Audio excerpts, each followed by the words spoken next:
Good morning. Beauty running so early, planning to scout this area? That's how it started for me. Out there with the salty Atlantic breeze in Montauk shores. Just try to clear my head before the chaos of another day. You know, sometimes you expect peace and get a whole different show. That morning, I was mid-stride, heart still pounding from 5 miles, when that voice cut through the air mocking, smug, way too casual for the moment. Judge Isabella Morrow. Izzy to her friends. Not that these two officers cared, just wanted to finish my run, maybe get back to the villa I'd rented for a work vacation combo, some heavy legal opinions due for the Supreme Court, stuff that'd make any lawyer sweat. But right then, all I wanted was some solitude, just me and the sound of the ocean, not some young cop with a crew cut acting like he just caught a criminal mastermind. The beachfront was nearly empty, save for the whisper of waves and the wind rustling the old casuarinas. My running gear didn't scream, Judge. Not that it should have mattered. Black Lululemon leggings, Yankees cap pulled low, Oakley's the works. I'm a woman in her late 40s, African and French roots, in better shape than most, but I know how it looks to folks who aren't used to seeing someone like me in a place like this. That's the thing, you can be one of the 9 most powerful judges in America and still be a stranger in your own country, judged first for your skin and second for anything else. That's when the Ford Explorer with its roof lights, flashing completely unnecessary, rolled up beside me. 2 white officers stepped out, looking tired from the end of their shift, or maybe just tired of life. The young one, Miller, he had that cocky look, like he watched too many cop shows and believed every stereotype. The other, Dixon, older, bigger, wore his years and his suspicion on his sleeve. They asked what I was doing, said they were responsible for the security of the area, like I was a threat just by jogging on a public road. I kept it professional, the way I do in court when some lawyer gets out of line. Just jogging, officers. Is there a problem? But Dixon, one hand resting on his hip, the other way too close to his Glock, looked me up and down like I was for sale at market. You don't look like you're from around here. What are you doing here at this hour, dressed like that? The way he said it, you'd think I'd crashed a country club in muddy boots.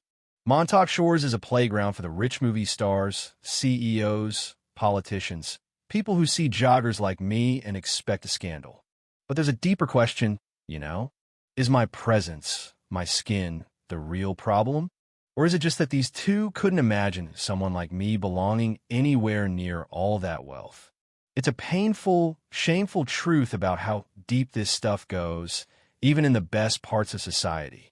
I told them, again, calm but with a warning in my tone, I'm here for exercise, not breaking the law, not bothering anyone. Miller scoffed, asked for my ID. We're responsible for the expensive homes around here. There's been thefts, break-ins, you know how it is. Show us your ID. I shook my head, not about to carry a wallet on a run. I can give you my name and the villa I'm renting, Isabella Morrow, 24 Ocean Drive. Miller laughed, like he just caught me in a lie. No papers, eh? That's convenient. Maybe you're a pro thief, posing as a jogger, or a paparazzi after some celeb. The way he said it, you'd think I was a con artist in designer sneakers. I looked Miller dead in the eye. Officer, I am not a criminal. I'm a law-abiding citizen, and I expect you to respect my rights. That just made Dixon step closer, red-faced, ready to pounce. Your right is to cooperate. We have every reason to suspect strangers in this area, especially someone like you. And there was the open, ugly truth. A black woman, in athletic clothes, alone at dawn in a neighborhood of rich white men. They wanted me to explain myself, like my presence was an offense. Then came the questions: who pays for the mansion?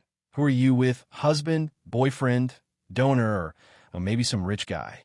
You ever get that feeling where your anger chills you to the bone? That was me, right then. Those questions aren't relevant and are personally offensive. I will not answer them. Miller sneered, stepped in, reaching out to grab my arm. That was it. I stepped back, voice no longer polite, but pure courtroom steel. Officer Miller, do not touch me. Your behavior is unacceptable and a violation of the code of conduct for a law enforcement officer. Don't push this any further. I turned to Dixon, the older one, hoping for some reason. Call the owner of the villa, Mr. Arthur Vance, a prominent attorney. He can confirm everything. Dixon brushed it off, said he didn't have time to be my secretary, threatened to take me to the station, pulled out his handcuffs, let them dangle, threatening. Let me back up a seat at this point. I knew I had two choices, blow up or hold tight and let their own actions dig the hole deeper. I chose the latter, watching, memorizing every move, every word.